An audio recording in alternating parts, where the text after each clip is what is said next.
Ya, assalamualaikum warahmatullahi wabarakatuh. Alhamdulillah kita dapat bertemu lagi pada pelajaran TK minggu ini. Mohon maaf sebelumnya jika Mister ya ada salah-salah kata maupun perbuatan ataupun tindakan. Mohon dimaafkan. Semoga ya kemarin Idul Fitri menjadi eh, hal yang suci untuk membalikan kita ke dalam hal yang fitri ya.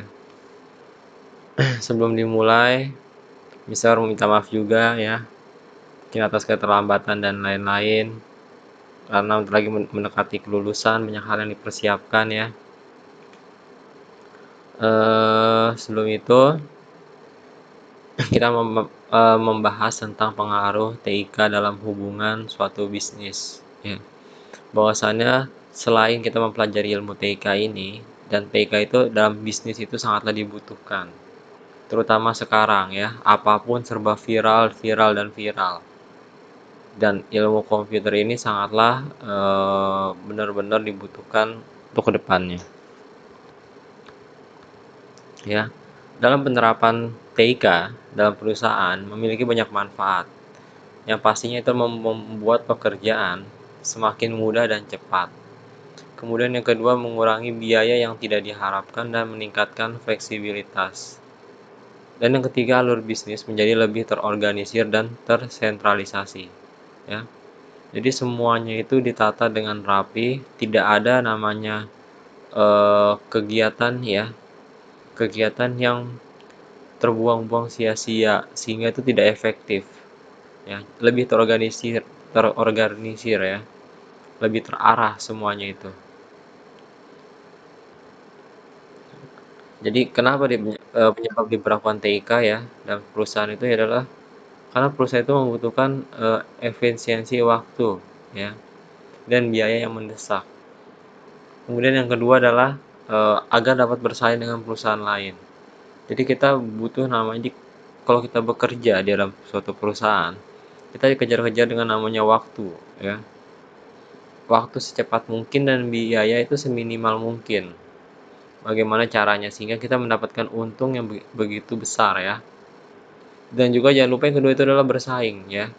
Setiap bisnis, setiap usaha itu memiliki pesaing. Kita harus bisa mengimbangkan dan memberikan produk ya yang lebih baik dibandingkan pesaing kita. Nah, ketika dalam komunikasi bisnis ya. Jadi komunikasi adalah persepsi atau apresiasi. Komunikasi adalah suatu proses penyampaian dan penerimaan pesan atau informasi di antara dua orang atau lebih dengan harapan terjadinya pengaruh yang positif dan menimbulkan efek tertentu yang diharapkan. Itu adalah komunikasi ya. Jadi komunikasi dalam suatu bisnis itu adalah penyampaian ya, penyampaian informasi ya tentang bisnis yang ingin kita lakukan ya, baik dari dua orang ataupun lebih. Kemudian dari komunikasi itu menyebabkan atau menghasilkan suatu karya-karya ataupun suatu ide-ide ya yang memajukan bisnis. Nah, saya lihat di sini ya, komunikasi membutuhkan informasi yang sangat aktual ya.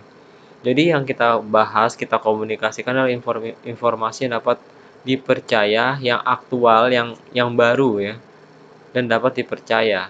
Jadi tidak hoax ya.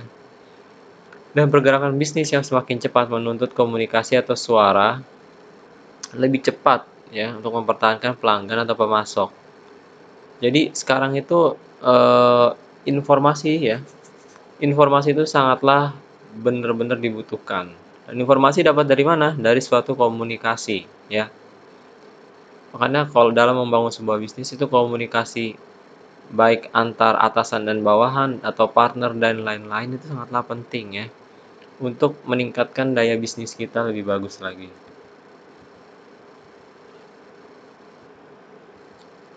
Ya, teknologi informasi dan komunikasi bagi dunia bisnis yaitu adalah membuat pekerjaan semakin mudah ya seperti tadi, dan biaya-biaya dapat dikurangi ya, dan juga walaupun dikurangin itu tingkat fleksibilitas itu tetap tinggi. Dan kemudian yang ketiga adalah alur bisnis menjadi lebih terarah ya.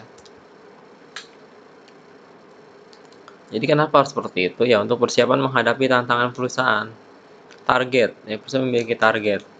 misalnya tahun ini terjual barang sekitar segini segini segini, omset sekitar berapa berapa miliar. Nah, itu adalah tantangan suatu perusahaan, target, ya. Yaitu memperbaiki kinerja perusahaan, ya, yang bukan merupakan suatu core competence. Jadi itu untuk memperbaiki kinerja, ya, yang kurang baik. Kemudian menciptakan sebuah proses dengan kinerja yang optimal, seminimal mungkin, yang walaupun itu minimal tapi itu tidak mengurangi hasilnya yang bagus, ya. Jadi keuntungan dalam sebuah TIK dalam dunia bisnis itu ada banyak, ya. Yang pertama adalah semakin maraknya penggunaan TIK, ya, untuk membuka lapangan pekerjaan. Banyak banget nih ya lapangan pekerjaan, bahkan tanpa diduga-duga, ya, seperti TikTok TikTok gitu ya. Seperti apa lagi tuh yang lagi viral-viral sekarang tuh, eh endorse endorse rata-rata ya, seperti pokoknya artis Instagram gitu ya. Itu banyak banget itu ya, karena perkembangan TIK begitu luas, ya.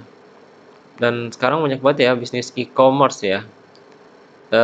Bahkan nggak perlu bisnis e-commerce itu ya untuk suatu perusahaan. Sekarang itu perorangan e-commerce itu sangat gampang.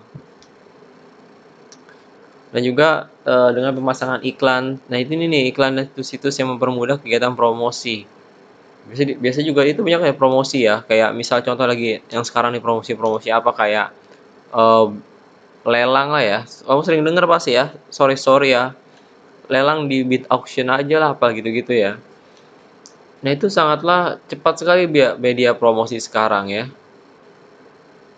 Karena perkembangan komputer yang sangatlah tinggi, ya. Ini kerugiannya itu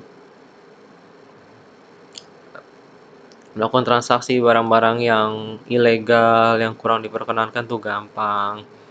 Dan juga ya ada pembobolan rekening, ada lagi informasi-informasi hoax di mana-mana. Bahkan kemarin ya, contoh kemarin kacamata Eiger, tahu gak Eiger kalian, ya? Berita Eiger. Bahkan dalam gara-gara TIK itu ada orang yang nge-review, ya. Kemudian dia sebarkan ke media sosial, ternyata barang itu menjadi down, lebih jatuh, ya. Banyak banget sekarang, ya. Seperti ada lagi berita misalnya masalah kurir lagi. Dan banyak banget nih, ya, orang-orang yang terjun ke dunia TIK gitu ya. Terjun ke dalam dunia virtual, dunia maya itu tidak memahami betul, ya. Baik seperti sistem-sistem COD lah dan lain-lain, itu dia tidak memahami, sehingga